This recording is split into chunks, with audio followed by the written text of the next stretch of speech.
Bismillahir Rahmanir Rahim. Assalamu alaikum. We will do Surah Al Araf, or a good part of Surah Al Araf today.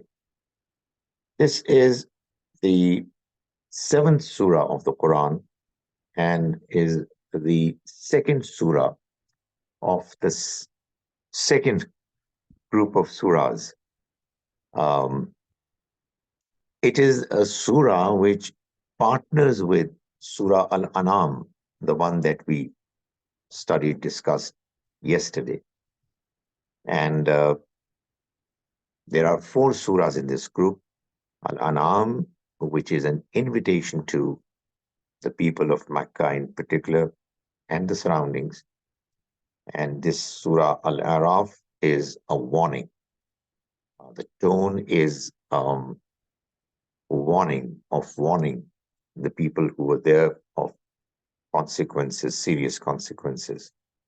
Then Al-An'am Al-Araf is followed by Al-Anfal, which is preparing for the ultimate punishment. And Surah At-Tawbah is the punishment. That's the sequence. This Surah Al-Araf, is a Surah of warning. So the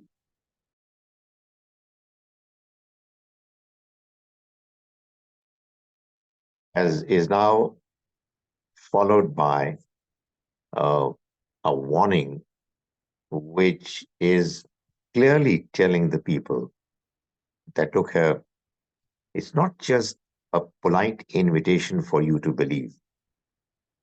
It is now a stern warning that if you're not going to accept this message, then you will face serious consequences, not just in the next life, but in your case, in this very life, very soon. So better mend your ways. So we begin with the first verse of this surah, Alif Lam Mim Sad. These are the disjointed letters which are conveying a meaning which needs to be explored.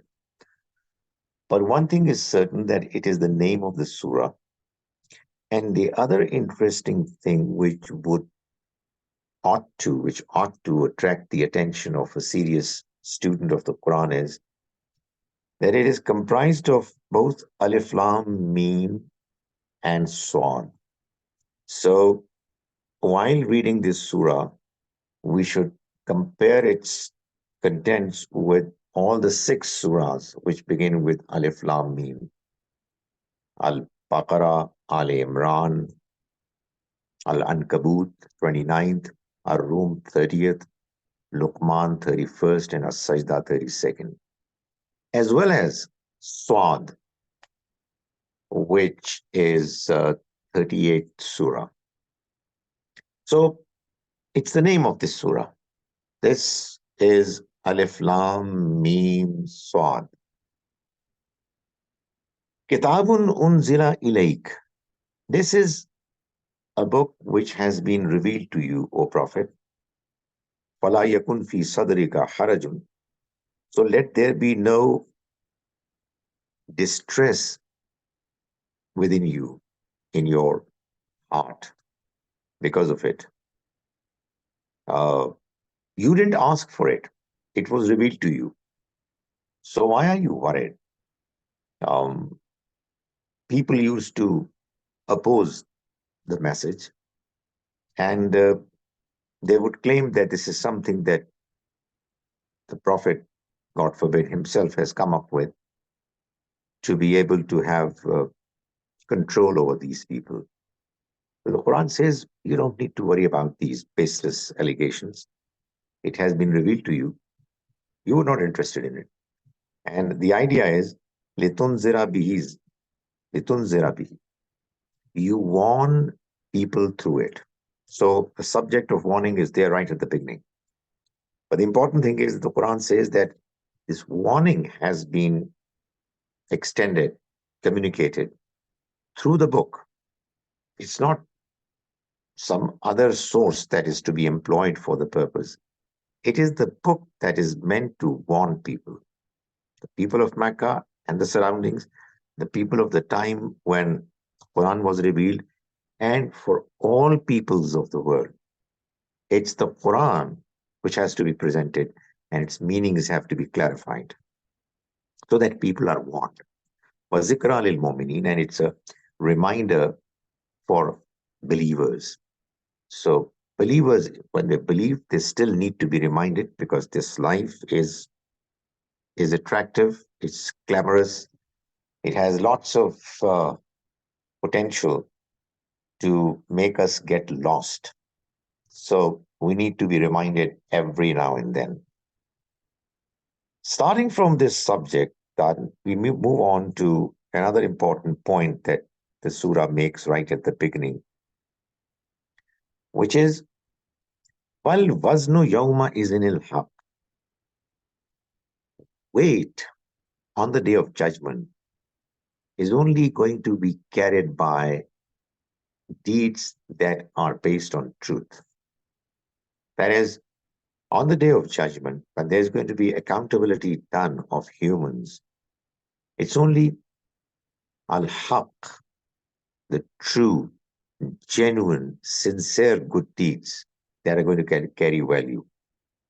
So if there are deeds which were apparently good, but they were of no value or weightless, uh, they will carry no value.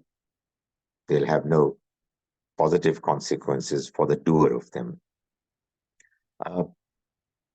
Good deed is the one, if it's sincere, when it's done with good intentions, when the person doing those deeds is genuinely involved and is caring to protect the value of those deeds by not indulging in the kind of sins that threaten to destroy those good deeds.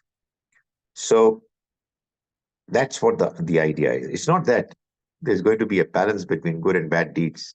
If you have that idea in mind, the end result is that people say that, okay, we do bad deeds, but is it not that we're doing good deeds as well? No, it's only good deeds that matter. Bad deeds, they just play their role in destroying good deeds, their value. So that's what really is important to understand. فَمَنْ ثَقُلَتْ مَوَازِينُهُ. So the one whose deeds are heavy are going to be found heavy on the day of judgment. فَأُولَٰئِكَ هُمُ الْمُفْلِحُونَ. Such are the people who are going to be successful. وَمَنْ خَفَّتْ مَوَازِينُهُ. And those whose deeds would be light, that is, their value, their worth is going to be destroyed either by their bad intentions or they're going to be spoiled by the evil deeds that would cause those good deeds to become worthless. فَأُولَٰئِكَ الَّذِينَ خَسِرُوا أَنفُسَهُم. These are the people who harm themselves. They would cause their own selves, their interests to be harmed. بِمَا كَانُوا بِآيَاتِنَا يَظْلِمُونَ. Because of the way they used to deny our signs and would do harm to themselves, would be unjust to their own souls. Then we move on to the story that has been discussed, mentioned in the Quran several times. It's the story of Adam and Iblis. This story is found in the Quran 7 times, but each time it appears, it has a different context. It fits into the overall scheme of the surah.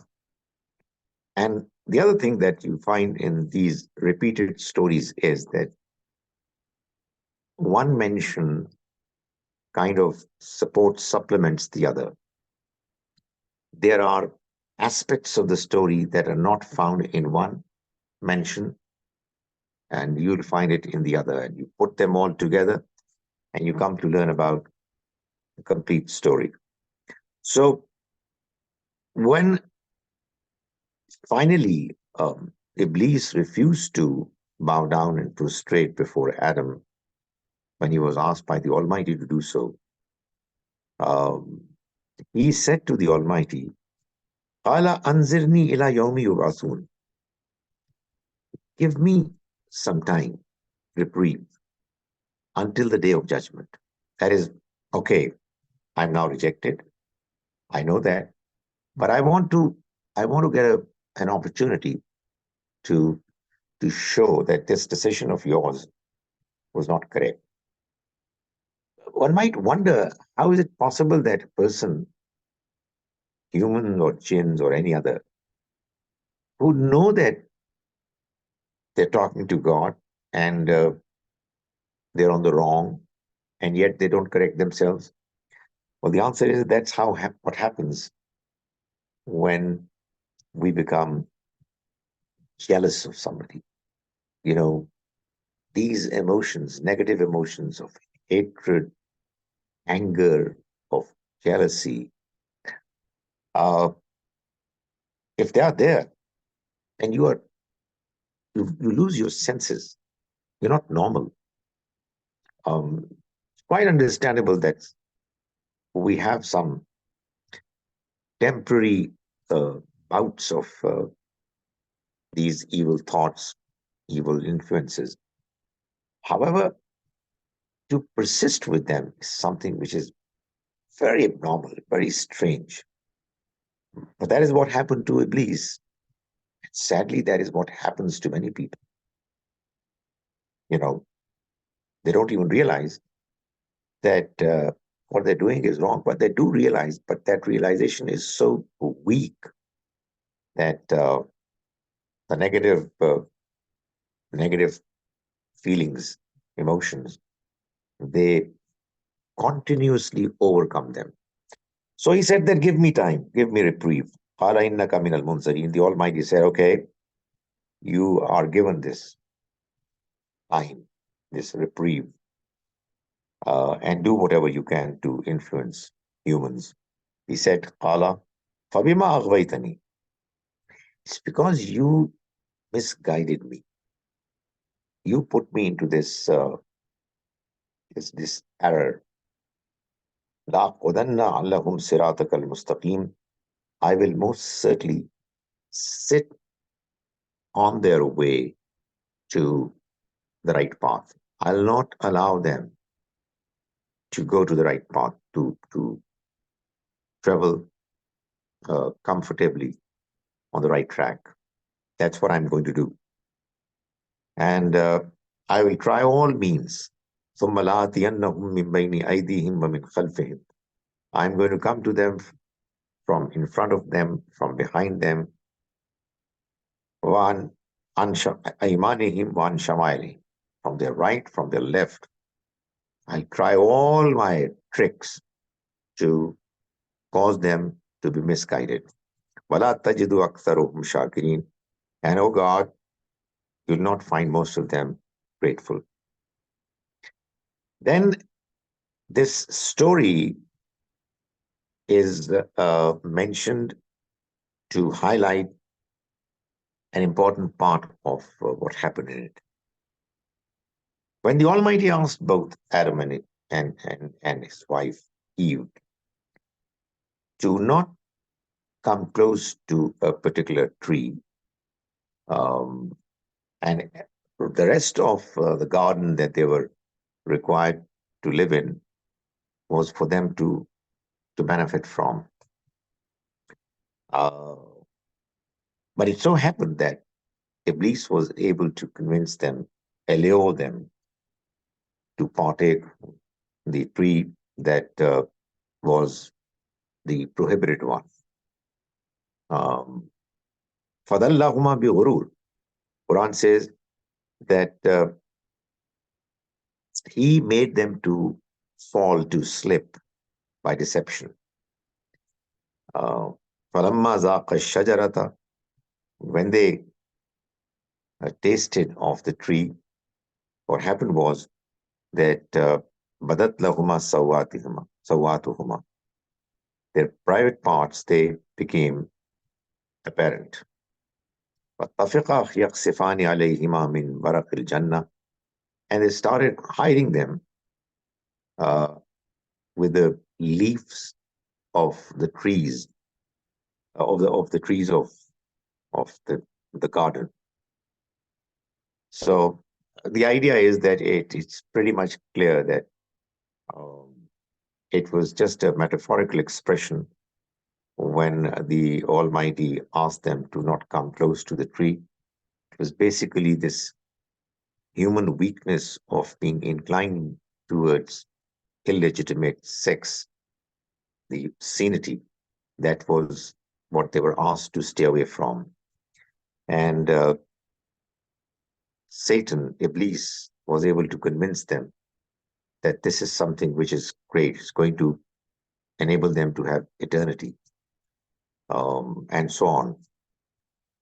So when they were made to get into this evil, they all of a sudden realized that what they did was wrong, and they started hiding themselves. وَنَادَاهُمَا رَبُّهُمَا, and their Lord called them, Alam anhakuma an tilkuma shajara.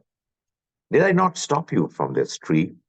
وَأَقُلْ لَكُمَا, and did I not tell you, Inna shaytana lakum aduwwun mubin, that Satan is an open, clear enemy of yours. Thereafter, they repented. The Quran mentions in Surah Al-Baqarah, that is what I was mentioning, in one story there is one mention, the other one kind of supplements. In Surah Al-Baqarah, we found in the story that after they ate from the tree of that garden, which they were prohibited from eating from, they felt ashamed. They were embarrassed. And the Quran says, فَتَلَقَّى آدَمُ مِنْ رَبِّهِ كَلِمَاتٍ. So Adam took words from his Lord, and he repented, فَتَابَ عَلَيْهِ, and he, the Almighty, accepted his repentance, their repentance. Actually, there it is singular, and here it is plural, thereby clarifying that it was a repentance done by both. Now, there, the fact that was received from the Almighty is mentioned in here. The actual words of the prayer that the Almighty sent to Adam have been mentioned. Ala Rabbana zalamna anfusana. They both said, "Oh our Lord, we have wronged our souls. We have been unjust to ourselves. Wa illam taghfir lana wa tarhamna." And if you're not going to forgive us and be merciful to us, lanakunanna min al-khasirin. Most certainly we are going to be from amongst those who are losers. Then we move on to verse 32 and 33. But before that, after having touched upon this topic of the story of Adam and Eve, the Almighty obviously has warned that now you are in this worldly life, you are in this test of life. You got to be careful that this inclination towards this obscenity is something that you've got to stay away from if you want to be successful in the next life.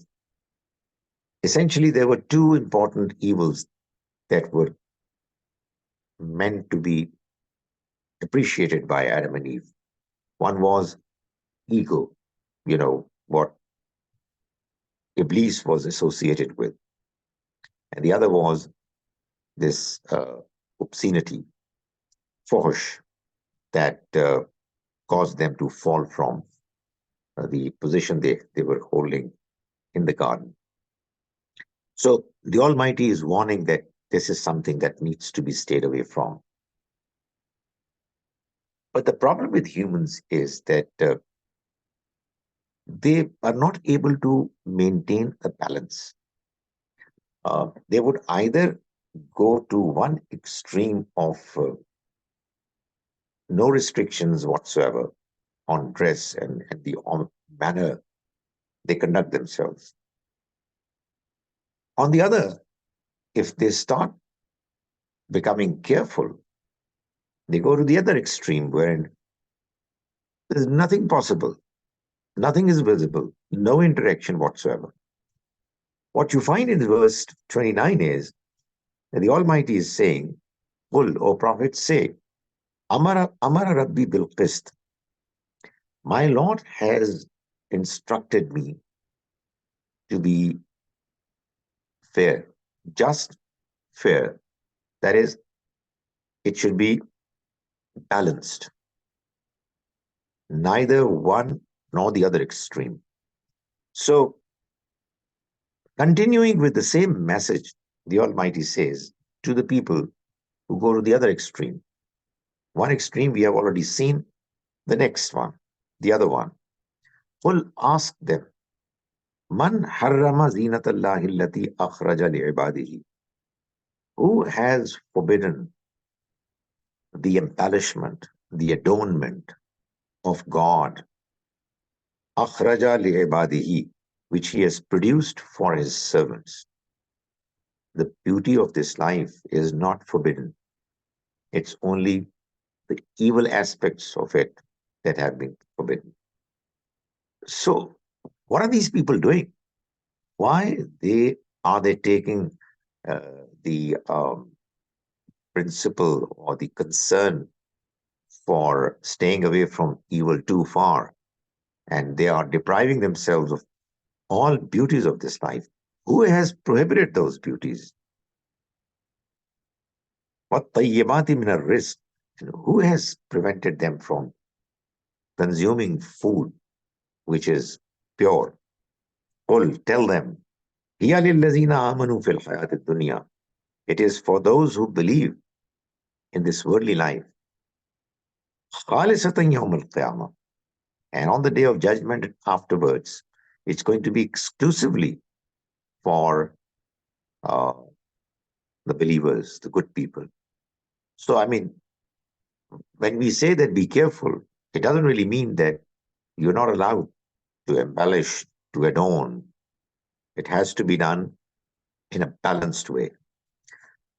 كَذَلِكَ نُفَصِّلُ الْآيَاتِ لِقَوْمٍ يَعْلَمُونَ. That is how we give explanation, details of our verses for those who want to understand. So you see, it really has to be a constant effort to understand God's message precisely the way it is. And it's an ongoing struggle. We understand, but what we understand is not quite as correct. So we read, we think, we discuss, and we continue to correct ourselves. That's an important part of the trial of this life. That is what we are expected to continue to do. The next verse clarifies the point still further. It says, Qul, tell them, Innama harrama rabbi al-fawahish. My Lord has only prohibited fawahish, the indecencies, what is obscene. Ma zahara minha wa ma batan. What is apparent, visible, and what is hidden. Wal ithm, and depriving others of their rights, of what they duly deserve. Wal baghi, and oppression, بغير الحق, without any reason. Aggressively depriving others of what they deserve. وَأَن تُشْرِكُوا بِاللَّهِ مَا لَمْ يُنَزِّلْ بِهِ سُلْطَانًا. And that you ascribe partners with God something for which He has not revealed any evidence. There's no proof, and yet they're doing it. وَأَن تَقُولُوا عَلَى اللَّهِ مَا لَا تَعْلَمُونَ. And that you say about God what you don't know. You start claiming about God's message that this is what He has said, even though He's not said it. So these are the 5 aspects of prohibitions which the Almighty has mentioned in the Quran. He has not prohibited uh, zina, beauty, embellishment. So it really has to be a balanced view about the Almighty's Sharia's law that needs to be in mind. Then there is another important topic that the Surah mentioned, and that is in verse 42, wherein the Almighty says that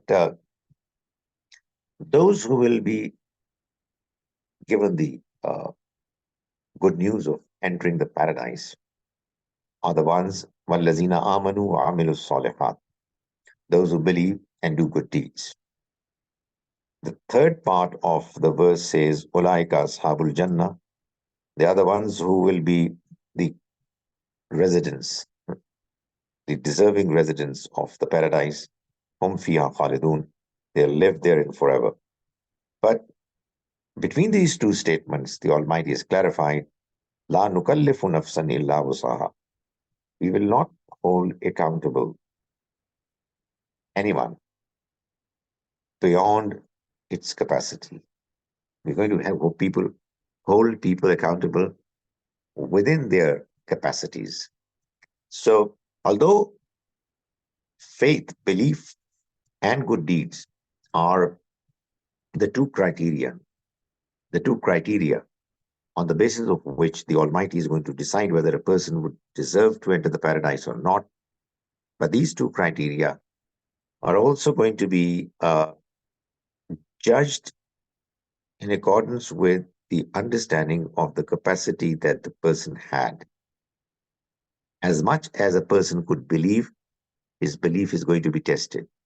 As much he or she could do good deeds, they're going to be tested on the basis of that understanding. Uh, and capacity is primarily an individual's personality, intelligence, emotions, etc. Each person has a design of his her personality, and some parts of which are not in his control. The other part, the other aspect of capacity is the environment, the circumstances. So God, the best judge, is completely knowledgeable, wise, merciful, and just, is going to decide regarding each human what exactly was his her capacity, and then would see if their performance reached a minimum acceptable level given that capacity in the two important criteria that were set forth of faith, that is, uh, to understand properly, correctly the truth, and good deeds, that is, functioning in a morally upright way. So, given these two criteria and the capacity, the ultimate decision is going to be taken. I can tell you this verse has actually made it possible for every rational individual to believe, to understand the Almighty scheme. If you take the traditional understanding seriously of people, the way they speak, it's not possible to digest it. Uh, the fact that we believe and we do good deeds and the rest of the mankind, they don't believe that they are kuffar and they're going to be destined to the hell. So the Quran, alhamdulillah, is giving us a very good reason to believe that the Almighty is going to deal with everyone in a just, fair manner on the basis of this principle mentioned in verse 42. Then we move on to verse 46, 47, wherein the Almighty is talking about uh, the people of Araf. You know, the title of this particular surah is based on this understanding of what's going to happen on the day of judgment. Contrary to the popular interpretation of the people of Araf, according to which these people are going to be neither fully deserving of the paradise nor the hell. They'll be somewhere in the middle, nervously looking forward to their possibility of sneaking into the paradise. Uh, Contrary to that understanding, it seems from the reading of these verses that these people of Araf are going to be the most outstanding performers who will be picked by the Almighty to communicate simultaneously with both people belonging to the paradise and those living in the hell, to kind of communicate to both the message of the Almighty. So they will be chosen to convey the message. Felicitations to the people of the paradise, condemnation of the people of the hell. So it really is going to be a privileged position. So it says, وَبَيْنَهُمَا hijab, and between them, the hell and the heaven, there is going to be a partition. وَعَلَى الْأَعْرَافِ رِجَالٌ يَعْرِفُونَ كُلًّا بِسِيمَاهُمْ, and on an elevated place, like Araf, there are going to be people, يَعْرِفُونَ كُلًّا بِسِيمَاهُمْ, who will recognize all people by their marks on them.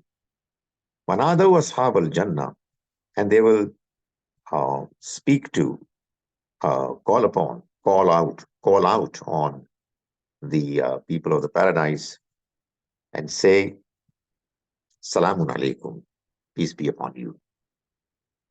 Lam yadkhuluha wa hum yatma'un, they have not as yet entered it, but they will be looking forward to it. So before they enter themselves, they will give, this expression of appreciation to the people of the paradise. And when they are going to look towards those who would have been consigned to the hell, وَإِذَا صُرِفَتْ أَبْصَارُهُمْ تِلْقَاءَ أَصْحَابِ النَّارِ, and when their eyes will be turned towards the companions of the fire, قَالُوا, they will say, رَبَّنَا لَا تَجْعَلْنَا مَعَ الْقَوْمِ الظَّالِمِينَ, O Lord, do not place us with the wrong-doing people. So that will be their role. Then we move on to another important topic, which is mentioned in verses 57 and 58. It's a subject that you find mentioned in the Quran quite often, and is an important subject in its own right. That the phenomenon of rainfall, followed by the sprouting of plants, is a reminder of the fact that all of us, when we are going to be dead, will be brought back to life, just the same way as the plants, the vegetables, etc. They're all brought back to life every year, every season. It's just a shower of rainfall that is good enough for the dead soil to come back to life. So the Quran says, وَهُوَ الَّذِي يُرْسِلُ الرِّيَاحَ بُشْرًا بَيْنَ يَدَيْ رَحْمَتِهِ, verse 57. And it is He who sends the winds as good tidings before His mercy. That is, before the mercy of rainfall comes, it's the cool, fresh wind that gives the good news that the rainfall is around the corner. When they've carried heavy rain clouds, that's what the winds carry, the the the weight of the clouds. Then God says, we drive those clouds to a dead land, and we send down rain therein, and bring forth as a consequence all kinds of growth, plantation, fruits, vegetables, crops. That's how, the same way, we will bring forth the dead. And we do it so that you may be reminded. The next verse says, وَالْبَلَدُ الطَّيِّبُ يَخْرُجُ نَبَاتُهُ بِإِذْنِ رَبِّهِ. And the good land, fertile land, its vegetation, its plants emerge by the permission of its Lord. وَالَّذِي خَبُثَ. However, that is the land which is bad, which is barren, infertile. Nothing emerges except, um, you know, not useful, useless, sparsely, and that too with difficulty. The Quran says, كَذَلِكَ نُصَرِّفُ الْآيَاتِ. Thus, we uh, mention the verses through different ways. We diversify. For the people, yashkurun, who are grateful. In other words, those who are truly grateful to the Almighty are the ones who are inclined to, who bother to understand. But the challenge is that this understandable message, which has been mentioned, as I said, on a number of occasions, in the Quran, and it's a very important message in its own right. The challenge is that it is immediately followed by the mentioned presentation of a very long message beginning from the next verse 59 till 171, wherein there are stories of six messengers: Noah, Hud, Saleh, Lot, Shuaib, Moses, alayhimus salam. Now, the challenge is that, why this shift? Why all of a sudden, while talking about the natural phenomenon of rainfall followed by the growth of plants, all of a sudden you have a mention of the stories of the messengers. Somebody might say, well, what is your problem? The Almighty has every right to say what he wants to. No, that's not a good answer. The Quran is a wise book. Yasin wal Quran al-Hakim. This book of wisdom. The Quran with wisdom is a proof of the fact, innaka laminal mursaleen, that, O Prophet, you are from amongst the messengers. So, one aspect of the wisdom of any presentation is the coherence, the link between its different passages. So, that is the kind of presentation that invites you to think more deeply. And you would never be disappointed when you read the Quran with deeper understanding. So what we get as a binding link between these two passages is the first two verses, 57, 58, as a prelude, followed by a longish message talking about the stories of the messengers.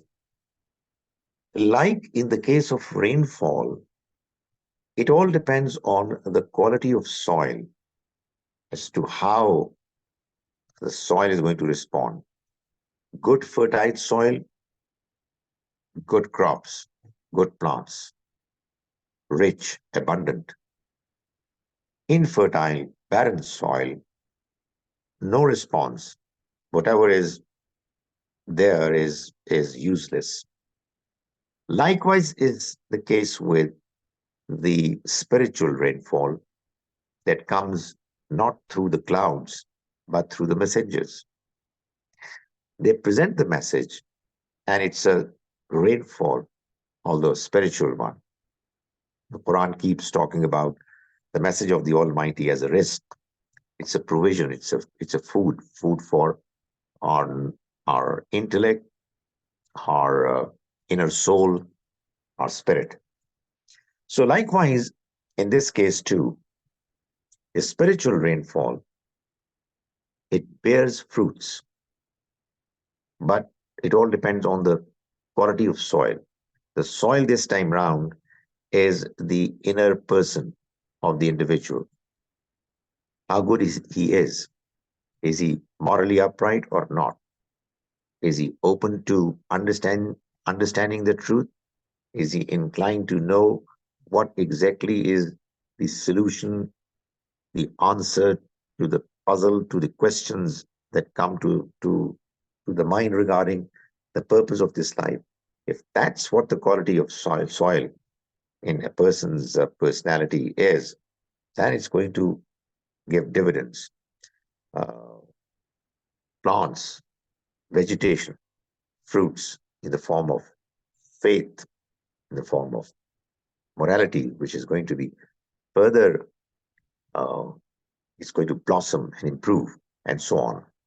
So, what seems to be, in other words, two completely incoherent messages at deeper reflection, they turn out to be very much coherent, and there is a very deep link that brings them together. Out of the six stories of the messengers, the first one is that of Noah alayhi salam. It seems that this presentation has taken into consideration the chronological order of the appearance of these messengers. It starts from verse 59. لَقَدْ أَرْسَلْنَا نُوحًا إِلَىٰ قَوْمِهِ. Indeed, we sent Noah towards his nation. فَقَالَ يَا قَوْمِ اعْبُدُوا اللَّهَ مَا لَكُم مِّنْ إِلَٰهٍ غَيْرُهُ. And he said that, O my people, O my nation, worship God. There is no one, there is no other deity except him. إِنِّي أَخَافُ عَلَيْكُمْ عَذَابَ يَوْمٍ عَظِيمٍ. If in case you don't do it, you refuse to do it, I fear for you the punishment of a big, tremendous day.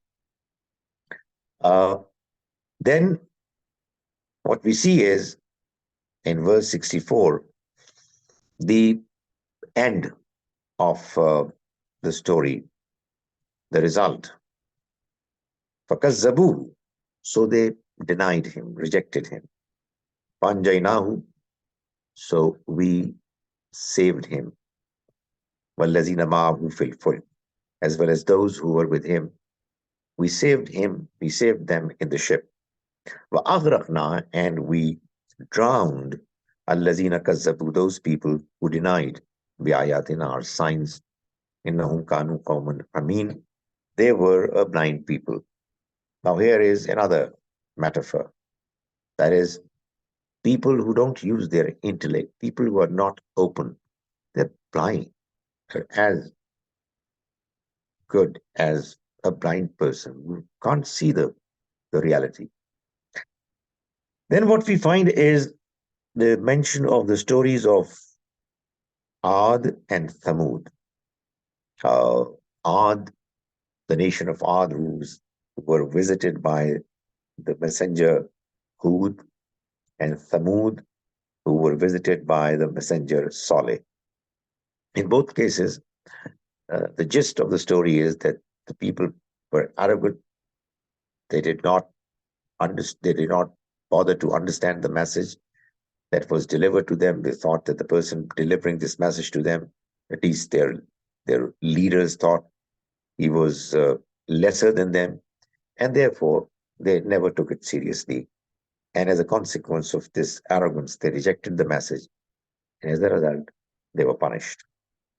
And then we have the mention of the stories of Lut and Shuaib, Lot and Shuaib. And what we find is that these two uh, messengers were sent to a nation that was indulged in immoral activities. They were doing evil things. In the case of Lot, it was indecency, uh, obscenity of a nature of a kind which was uh, unnatural, and they had gone to the extremes in doing it. In the case of Shoaib's nation, it was uh, their frauds that they committed in trade while dealing with commercial matters, telling lies, cheating, etc. That was more pronounced. It's not that one nation did only one kind of evil, all kinds of evil were there, but one of them was more prominent than others. And they too ultimately were punished and destroyed, these nations. Now, the idea is that, faith, belief, when it's presented, it gets rejected by people who are evil. It's either arrogance or it's overindulgence in deeds that are evil, which causes the individual not to be available for any good message. As mentioned earlier, the land has gone bad. It's barren, infertile. So it's incapable of responding to the good messages that the messengers brought. So all of them have been mentioned. In verse 92 and 93, what we find is that the Almighty is talking about Shoaib after he had delivered the message and his nation was destroyed, punished. الذين كذبوا شعيبا كأن لم يغنوا فيها. Those who denied Shoaib, it was as though they had never lived, they had never resided there in the place where they were destroyed. الذين كذبوا شعيبا. Those who denied Shoaib, كانوا هم الخاسرين. They were the ones who were losers. فتولى عنهم. So Shoaib, after they were destroyed, he turned away from them. فقال يا قوم. And he said, O my nation, لقد أبلغتكم رسالات ربي. I did convey the messages of my Lord. وَنَصَحْتُ لَكُمْ. And I was your well-wisher. I wished well for you. فَكَيْفَ عَسَى عَلَى قَوْمٍ كَافِرِينَ. So how can I grieve for a disbelieving nation? So I can't even feel sorry for you. Okay, then we move on to verses 94 to 96, which are actually talking about the same um, policy of the Almighty that we talked about in Surah Al-An'am. And I pointed out that this sunnah, this policy, is mentioned only in Surah Al-An'am and its partner Surah Al-Araf, that when a nation is visited by a messenger, the people, they experience difficulties, tribulations, economic difficulties, and physical challenges, diseases, etc. And the idea is that the arrogance which prompted people to reject the message to begin with is is broken, is destroyed uh, by them going through experiences wherein they are humbled. I mean, provided they were good enough to see what the truth is. So it it was the same experience that all nations that faced the messages of the messengers, they all went through the same experience. But what happened was, as the Quran says, that they did not humble themselves. And the end result was that um, the Almighty then replaced those difficult times with good times, and they started flourishing from a worldly point of view. And, the Quran says here in verse 95 that they said, قد مس آبانا الضراء والسراء. Our elders, forefathers also went through difficulties, hardship, and then good times. It's just normal. There's nothing special in it. That's how many so-called rational people think. Although everything that happens in this life is actually from the Almighty, which is meant to open our eyes, to require us to go through the test of life. But there are many people who do not read the signs, the messages of the Almighty, which accompany circumstances that we are given to go through. So what happened to them then was that فَأَخَذْنَاهُمْ بَغْتَةً وَهُمْ لَا يَشْعُرُونَ. We seized them suddenly, and they did not perceive, they could not understand it. So that is what happens in the case of the nations who are visited by the Almighty's messengers.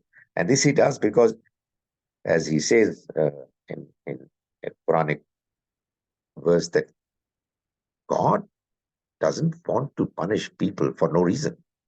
He gives them opportunities after opportunities to reform and correct themselves. But if they continue to do wrong, then he's left with no choice but to take them to task. Then we have a very long passage. 5 messengers mentioned, now the 6th one. And before this long story, this principle is mentioned, this policy of the Almighty as to how he deals with these nations. The 6th is the story of Moses, Musa alayhi salam, from verse 103 to 171.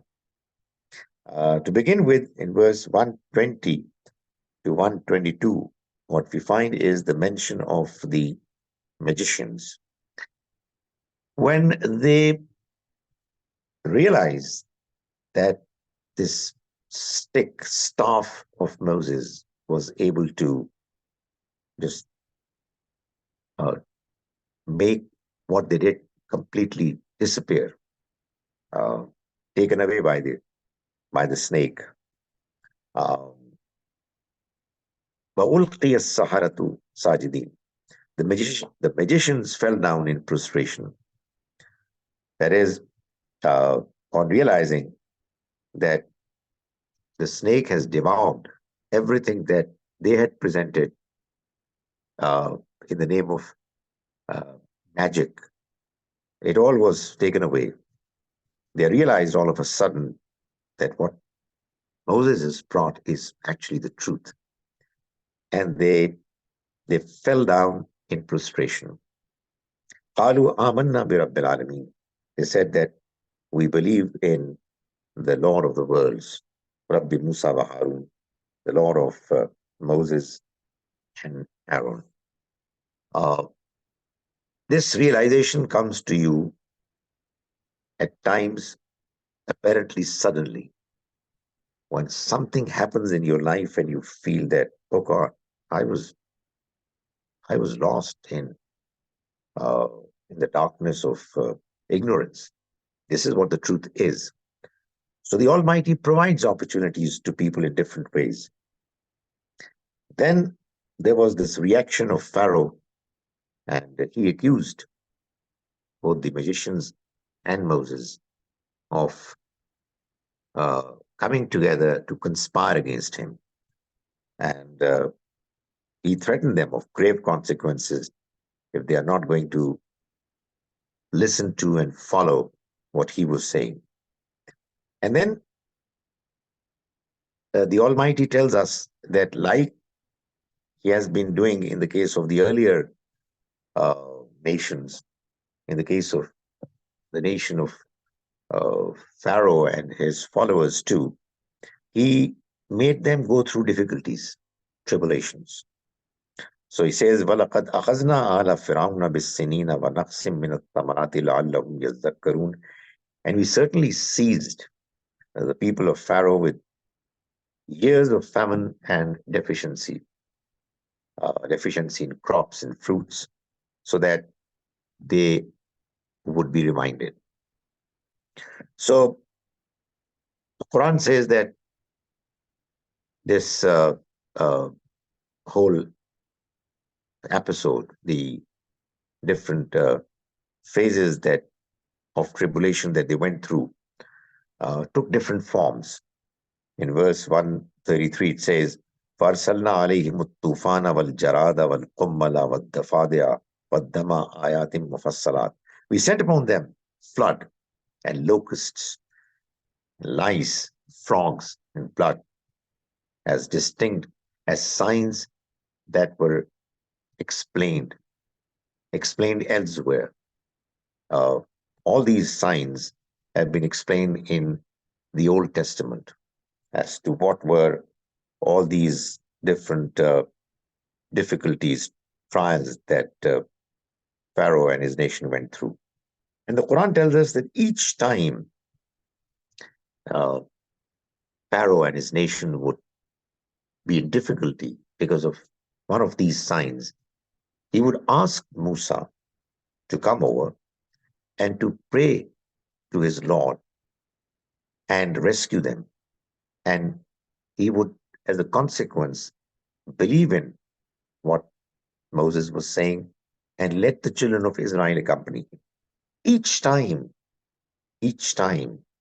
the calamity was over, he broke his promise.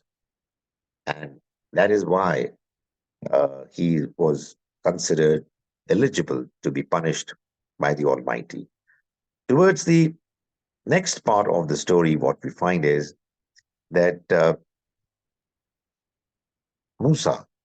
Moses, he visits the Almighty, the Mount, where he is um, given the privilege of speaking to the Almighty, literally. And when he had this experience, he he asked the Almighty to talk to him, face to face. He wanted to see him. And he was informed that this is not possible. So Musa alayhi salam was clearly mentioned, it mentioned to him that you can't see me. God said, you can't see me. وَلَكِنْ انظُرْ إِلَى الْجَبَلِ. But instead you look at the mountain. And if it remains in its place, then you might as well see me, if that's going to be the case. So uh, when his Lord, he appeared to the mountain, reflected his appearance on the mountain, uh, it was rendered completely leveled, reduced to, uh, level ground. And Moses fell unconscious. And when he regained consciousness, he said, Ana awwalul mu'minin. He praised the Almighty, he glorified him and said, I repent to you, and I am the first of the believers. Believer in the fact that God cannot be seen in this life. That is what he admitted, and that's the message for all human beings, that this life is a life wherein we are being tested, in that all realities that we have to believe in are in the unseen, or we are in the unseen, we can't see them. We have to understand them and believe in them on the basis of the arguments that are presented. We'll continue with this surah tomorrow, and we'll take another surah, Surah Anfal, as well, inshallah. Assalamu alaikum wa rahmatullahi wa barakatuh.